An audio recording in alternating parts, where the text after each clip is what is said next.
ওম শান্তি। আজকের এই মুরলী মন্থনে সকল রুহানি ভাই বোনদের স্বাগত জানাই। আজকের এই বিশ্লেষণে আমরা এমন একটা যাত্রার কথা বলতে যাচ্ছি যা একেবারে আমাদের সাধারণ পার্থিব মোহ বা আসক্তি থেকে শুরু করে চেতনার সর্বোচ্চ স্তরে পৌঁছানোর একটা অসাধারণ পথ।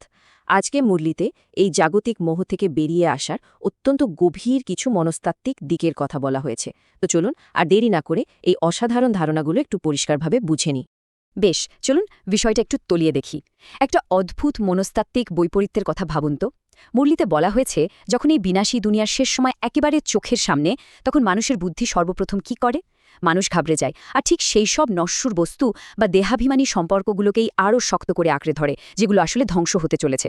ভেবে দেখুন, যে দুনিয়া নিজেই নিরাপত্তাহীন, আমরা সেখানেই নিরাপত্তা খুঁজি। এটা সত্যি আমাদের সবার জন্য একটা বিশাল রিয়ালিটি চেক, তাই না? এবার আমরা বুদ্ধির দুটো সম্পূর্ণ বিপরীত রূপ নিয়ে কথা বলবো। মুরলীতে ইউরোপের যাদব সম্প্রদায়ের উদাহরণ দিয়ে বিষয়টা খুব সুস্পষ্টভাবে বোঝানো হয়েছে। একদিকে রয়েছে তাদের পাথরের মতো বুদ্ধি, তারা তাদের সমস্ত জ্ঞান ও বিজ্ঞান ব্যবহার করে ধ্বংসের প্রস্তুতি নিচ্ছে আর নিজেদেরই বিনাশ ডেকে আনছে। অন্যদিকে আধ্যাত্মিক সাধকদের বুদ্ধি হল পরশবুদ্ধি বা দিব্যবুদ্ধি।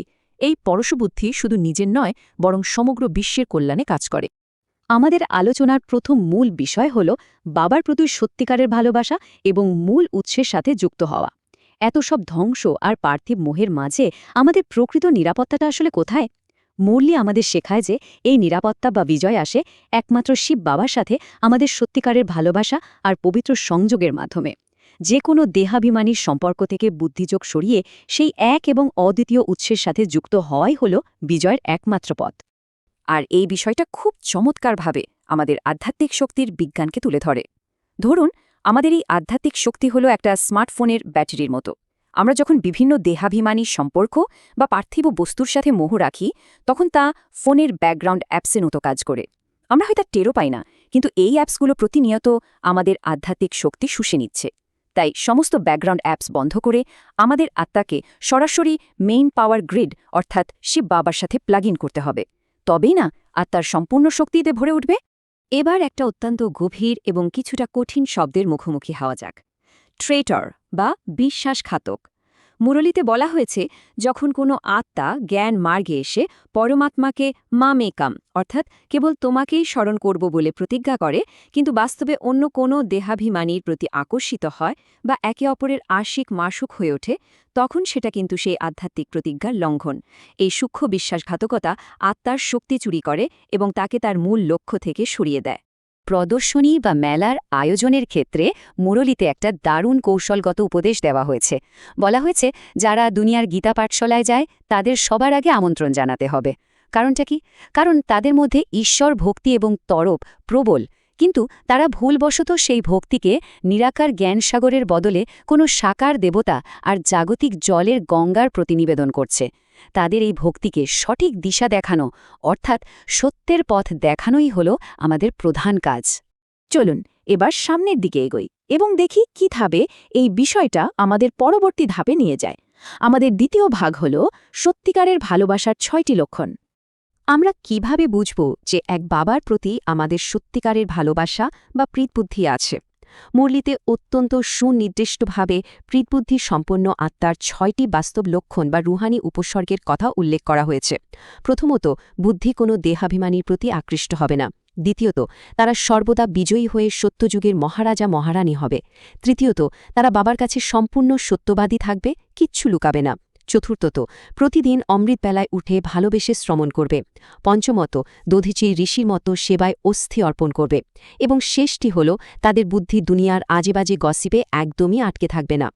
এই লক্ষণগুলোর মধ্যে দধিচি ঋষির বিষয়টা অনেকের কাছে কেবল একটা পৌরাণিক গল্প মনে হতে পারে, কিন্তু এর প্রকৃত আধ্যাত্মিক অর্থ অত্যন্ত গভীর। এটা কেবল শারীরিক পরিশ্রম করার কথা বলছে না। অস্থি অর্পণ করা মানে হল আমাদের ভেতরের সূক্ষ্ম অহংকারের সম্পূর্ণ বিলুপ্তি। নিজের আমি বা আমারের অভিমান গলে গিয়ে প্রতিটি শ্বাস, প্রতিটি সেকেন্ড আর প্রতিটি সংকল্পকে একটা মহৎ ঈশ্বরীয় সেবায় উৎসর্গ করাই হল দধিচি ঋষির মতো প্রকৃত ত্যাগ।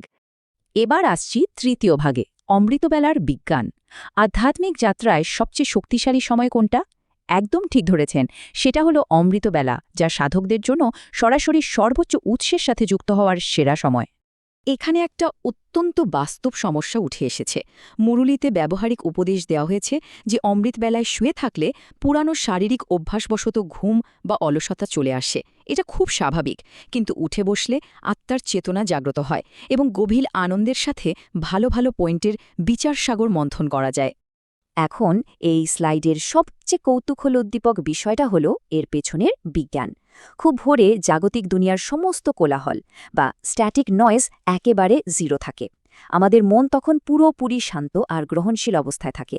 ঠিক সেই সময়ে উঠে একান্তে বসলে কোনো বাধা ছাড়াই সরাসরি হাইয়েস্ট ফ্রিকোয়েন্সি বা শিব বাবার সাথে আমাদের একটা ডিরেক্ট কানেকশন তৈরি হয়। এই সময়টা কিন্তু আমাদের সারা দিনের জন্য একটা শক্তিশালী এনার্জি শিল্ড বা সুরক্ষা বলয় তৈরি করে দেয়।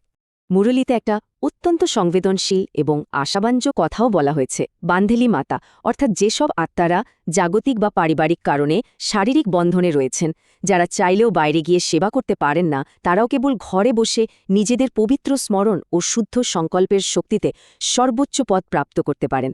শরীরের বন্ধন কখনো আত্মার চেতনার উড়ানকে আটকাতে পারে না, এটা সত্যি অসাধারণ।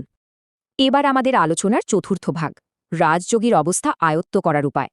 এতক্ষণ আমরা সংযোগের কথা জানলাম, কিন্তু এই জাগতিক বিভ্রম ও সংকটের মধ্যে মনকে কিভাবে স্থির রাখতে হয় এবার সেটা দেখা যাক। সমাজে এমনকি জ্ঞান মার্গেও অনেক সময় দেখা যায় কিছু মানুষ দাবি করেন যে তাদের মধ্যে দেবতার ভর হয়েছে বা শিব বাবা প্রবেশ করেছেন। মুরুলিতে অত্যন্ত স্পষ্টভাবে বলা হয়েছে এগুলো মায়ার চরম বিভ্রম বা ফাঁদ। মানুষ শর্টকাট খোঁজে, কিন্তু প্রকৃত রাজযোগ কোনো শর্টকাট বা তন্ত্রমন্ত্র নয়। এটি হলো সম্পূর্ণ জাগ্রত অবস্থায় সরাসরি ঈশ্বরীয় সংযোগ স্থাপন করা। প্রবেশদ্বার এই দাবিগুলো কেবল বুদ্ধিকে ভ্রমিত করার উপায় ছাড়া আর কিছুই নয়। জীবনে যখন বড় কোনো সংকট আসে, তখন আমরা তা কিভাবে মোকাবেলা করি?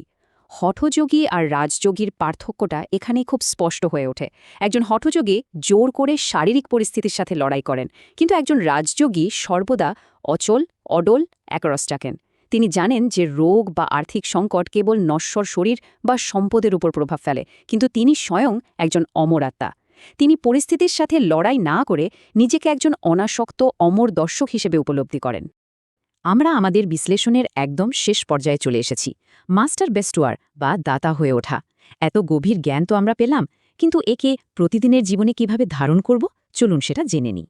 সুতরাং সবচেয়ে গুরুত্বপূর্ণ বিষয়টা হল দৈনন্দিন ধারণার এই দুটি পদক্ষেপ গ্রহণ করা। প্রথমত, জাগতিক কোলাহল থেকে দূরে সরে গিয়ে অমৃতবেলার একাকিত্বের প্রকৃত লাভ নিতে হবে। আর দ্বিতীয়ত, মন থেকে দেহাভিমানীদের প্রতি সমস্ত আকর্ষণ মুছে ফেলে একটা খাঁটি এবং সত্যবাদী হৃদয় গড়ে তুলতে হবে। তবেই মায়ার সমস্ত বাধা দূর করা সম্ভব হবে। মুরলীতে প্রদত্ত আজকের বরদানের মূল কথা অত্যন্ত গভীর। আমরা প্রায়শই ঈশ্বরের কাছে প্রার্থনা করি, বাবা আমাকে শক্তি দাও, সাহায্য করো। মুরলীর দৃষ্টিতে এটি হল ভিখারি অবস্থা বা বেগার কনসিয়াসনেস। আমাদের এই মানসিকতা থেকে বেরিয়ে আসতে হবে। আমাদের উপলব্ধি করতে হবে যে পরমাত্মার সমস্ত শক্তি আমাদের জন্মগত অধিকার। আমরা ভিখারি নই, আমরা সর্বশক্তিতে সম্পূর্ণ দাতা বা মাস্টার বেস্টওয়ার। এই চেতনার পরিবর্তনটা একেবারে যুগান্তকারী। এখানে একটা অত্যন্ত শক্তিশালী স্লোগান রয়েছে, প্রত্যেক আত্মাকে কোনো না কোনো প্রাপ্তি করানোর বচনই হল সত্যবচন। সত্যি বলতে কি, যখন কোনো আত্মা দাতা বা মাস্টার বেস্টওয়ার অবস্থায় থাকে, তখন তার মুখ থেকে বের হওয়া প্রতিটি শব্দ অন্য আত্মাকে শক্তি যোগায়, সাহস দেয় এবং তাদের উন্নত করে। এখন আজকের এই আলোচনার শেষে একটা গভীর প্রশ্ন নিয়ে একটু ভাবা যাক।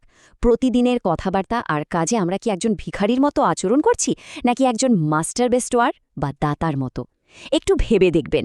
আমাদের আধ্যাত্মিক চেতনার এই পরিবর্তনই কিন্তু পারে বিশ্বকে নতুন আলো দেখাতে। এই চিন্তার খোরাকটুকু নিয়েই আজ আমরা এখানেই শেষ করছি। ওম শান্তি।